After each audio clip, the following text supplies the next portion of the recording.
সালামকে সাহাবায়ে কিরাম সবাই আশ্চর্য হয় যে আসছে তারা চিনি না, কোনোদিন দেখিও নাই, এলাকার হইলে তো কখনো সাক্ষাৎ হইতো। আবার নবীকে প্রশ্ন করে, আবার নবী উত্তর দেবার পরে বলে সত্য বলছো। আরে এই কেমন ব্যাপার? আগন্তুক ব্যক্তি আবার প্রশ্ন করেন, ফাখবিরনি আনিস সাআ, ইয়া মুহাম্মদ, কিয়ামতের ব্যাপারে আমাকে বলো, কিয়ামত কখন হবে? তখন নবী আলাইহিস সালাম তখন বললেন যে কিয়ামত যে কখন হবে, যেই ব্যক্তি প্রশ্ন করছে, তার যে ব্যক্তি প্রশ্ন করছে, যাকে প্রশ্ন করছে, প্রশ্ন করনেওয়ালা যাকে করা হয়েছে, এই ব্যক্তি প্রশ্নকারীর থেকে বেশি কিছু জানে না। মানে তুমি যেরকম কিয়ামতের ব্যাপারে জানো, আমারও সেরকমই ধারণা, আমারও বেশি কম নাই। কিরকম? আগন্তুক ব্যক্তি কি জানে? আগন্তুক ব্যক্তি কিয়ামতের ব্যাপারে তার কোনো খবরই নাই। তো নবী আলাইহিস সালাম বলতেছেন, তুমি তোমার তো কিয়ামতের ব্যাপারে তোমার কোনো খবর নাই, আমি রাসূলেরও কিয়ামতের ব্যাপারে আমার কোনো খবর নাই, যে কিয়ামত যে কবে হবে কোনো খবর নাই। কিয়ামত কবে হবে এর কোনো কি খবর নাই, তবে এর কিছু আলামত আছে। এর কিছু কি আছে? আলামত আছে। ইমামে মালিক রাহমাতুল্লাহি আলাইহি অনেক বড় মুহাদ্দিস ছিলেন, ইমাম ছিলেন, বুজুর্গ ছিলেন, আল্লাহর ওলি ছিলেন। নাম কি? ইমামে মালিক রাহমাতুল্লাহি আলাইহি। ইমামে মালিক রাহমাতুল্লাহি আলাইহি নবী আলাইহিস সালামের ইশক আর ভালোবাসা এত পরিমাণে যে মদিনা ছাইরা কোথাও থাকতেন না। তার লাইফের মধ্যে হজ মাত্র কয়েকটা করছে, সে মদিনায় থাকতেন, চাইলে প্রতি বছরই করতে পারতেন, করেন নাই। এদিক সেদিক সফর তেমন করেন নাই। কেন? যদি এই মদিনা থেকে চলে যাই, সেখানে যাই যদি আমি মারা যাই, তাহলে তো মদিনায় আমার মৃত্যু হইল না। নবী আলাইহিস সালামের প্রতিবেশী তো আমি হইতে পারলাম না। মদিনায় মৃত্যুবরণ করলে আমার কবর হবে জান্নাতুল বাকিতে, আর যদি অন্য জায়গায় হয় তাহলে তো আমার লাশটা তো এখানে দাফন করবে না। আরে আমার হাবিব যাকে এত মহব্বত করি আর ভালোবাসি, যদি আমার মৃত্যুর পরে এই লাশটা আমার তার আশপাশে দাফন করা হয়, তো কাল কিয়ামতের ময়দানে তো নবী আলাইহিস সালামের পাশে থেকেই উঠবো। এই জন্য কোথাও যাইতেন না। ইমামে মালিক রাহমাতুল্লাহি আলাইহি স্বপ্নে দেখলেন, তাকে? নবী আলাইহিস সালামকে। সুবহানাল্লাহ। ইমামে মালিক রাহমাতুল্লাহি আলাইহি স্বপ্নে যখন নবীকে দেখলেন,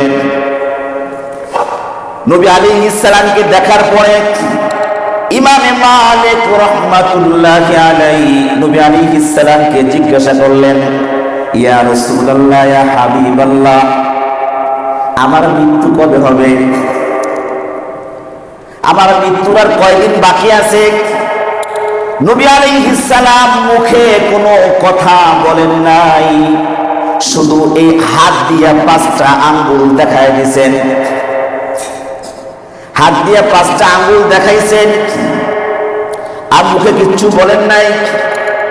ঘুম থেকে জাগার পরে ইমামে মালিক রাহমাতুল্লাহি আলাইহি তার খাদেমকে পাঠাইছেন, যাও যাও তাড়াতাড়ি ইবনে সিরিনের কাছে চলে যাও, আমার এই স্বপ্নের ব্যাখ্যাটা তাড়াতাড়ি চাইলে আসো।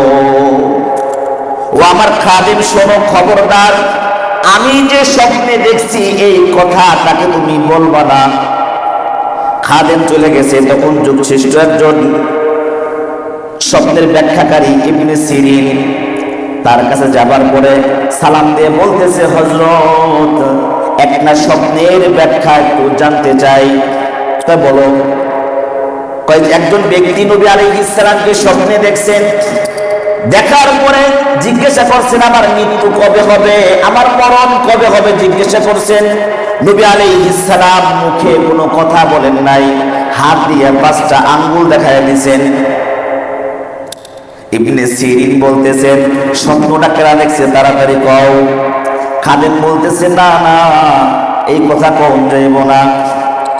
হযরত ইবনে সিরিন বলতেছেন, এমন স্বপ্ন মদিনার মধ্যে ইমাম মালিক ছাড়া দ্বিতীয় কোনো ব্যক্তি দেখতে পারে না। কয় নাই, স্বপ্নের ব্যাখ্যা কয় নাই। খাদেম চলে আসছে, ইমামে মালিক নিজে তার বাড়িতে গেছেন, যাবার পরে দেখছেন হায় হায় যুগ সেতু মুহাদ্দিস আমার বাড়ির সামনে তাড়াতাড়ি দৌড়ে চলে আসছে। সম্মানিত ব্যক্তি যদি বাড়ির গেটে যায় একটু শরীরের মধ্যে একটু পরিবর্তন আসে, আরে আপনি চলে আসছেন আমার এখানে, দৌড়ে চলে আসছেন, হজরত আপনি এখানে আসছেন। কাহা স্বপ্নের ব্যাখ্যাটা একটু বলো, স্বপ্নের ব্যাখ্যাটা একটু বলে ফেলাম। ইবনে সিরিন তখন বলতেছেন যে নবী আলাইহিস সালাম 5টা আঙ্গুল দেখায় আপনাকে বলতেছেন, ইমামে মালিক আমি রাসূল, মৃত্যুর খবর আমার কাছে নাই। 5টা জিনিস তারা ইঙ্গিত করছেন, নবী আলাইহিস সালাম মুখে কিচ্ছু বলেন নাই, 5টা আঙ্গুল দ্বারা আল্লাহ পাকের কালামে পাকের একটা আয়াতের দিকে ইঙ্গিত করছেন যে ওই 5টা কথা ওই একটা আয়াতের মধ্যে আছে। এই 5টা সংবাদ একমাত্র আল্লাহ পাক ছাড়া কোনো মাখলুকাত জানে না। এজন্য নবী বলে নাই তোমাকে তোমার 1 বছর হায়াত আছে। সে কেউ জিজ্ঞাসা করছেন, কারণ হইল যদি বলে যে 3 মাস বাঁচবা, 3 মাস পরে তোমার ইন্তেকাল হবে, তাহলে এই 3 মাসের মধ্যে আমি মক্কায় উমরা করতে যাব, এই আমল করতে যাব, সেখানে যাব, এরপরে ওখানে মদিনা আসবো, মদিনা আমার মৃত্যু হবে। এই জন্য জিজ্ঞাসা করছেন আমার মৃত্যু কবে হবে। মাকসাদ হইল যাতে করে মদিনায় মৃত্যু হয়। তো নবী আলাইহিস সালাম 5 আঙ্গুল দেখাই দিয়েছে। 5 আঙ্গুল দেখায় কি করছেন? আল্লাহ রাব্বুল আলামিন তখন এই সূরা কালামে পাকের মধ্যে বলেন, ইন্নাল্লাহা ইনদাহু ইলমুস সাআ, কিয়ামতের খবরটা একমাত্র কার কাছে? আল্লাহ পাকের কাছে। দুনিয়ার কোনো মাখলুকাত জানে না, এমনকি আমাদের নবীও জানে না। নবী আলাইহিস সালাম যদি গায়েব জানতেন তাহলে তো বলে দিতেন যে জিবরিল কিয়ামত এই সময় হবে। হ্যাঁ, নবী আলাইহিস সালাম গায়েব জানেন না, তবে যে বলেন কিছু কিছু পাওয়া যায় নবী আলাইহিস সালাম মুখস্থ বলে দিতেছেন, গায়েবের কিছু কথা বলতেছেন যে না, এটা নবী আলাইহিস সালাম গায়েব জানেন না, আল্লাহ পাক জানায়া দেন তাই জানেন। আল্লাহ পাক জানায়া দেন তাই জানেন। যেগুলো আল্লাহ পাক জানায়া দিয়েছেন ওগুলোই নবী আলাইহিস সালাম জানছেন, যেগুলো জানান নাই সেগুলো নবী আলাইহিস সালাম জানেন না। অনেকে আবার এরকম আকীদা আছে যে নবী আলাইহিস সালাম গায়েব জানেন।